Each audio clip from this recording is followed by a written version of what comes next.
السلام علیکم۔ اپنوں سے ہمیشہ دور ہی رہنا، کیونکہ یہ لوگ سینے سے لگا کر کلیجہ نکال لیتے ہیں۔ دو چیزیں بڑی اہم ہیں، اللہ کا ڈر اور اللہ کا در۔ اگر آپ نے اپنی موت آسان کرنی ہو تو دوسروں کی زندگی آسان کر دو۔ جب یقین ٹوٹتا ہے تو سب سے پہلے زبان خاموش ہو جاتی ہے۔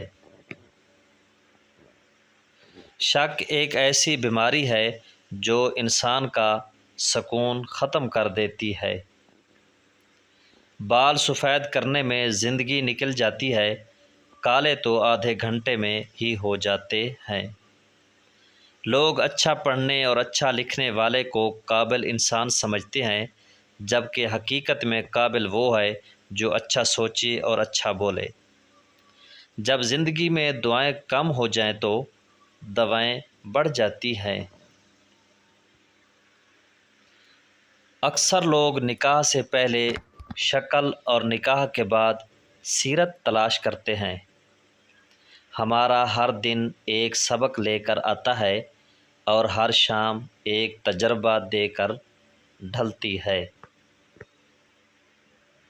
ایک سوال آپ سب سے، کیا دل سے اترا ہوا شخص معافی مانگ بھی لے تو پہلے جیسا مقام حاصل کر سکتا ہے؟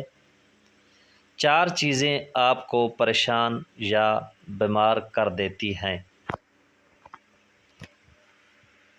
زیادہ باتیں کرنا، زیادہ سونا، زیادہ کھانا، زیادہ لوگوں سے میل جول۔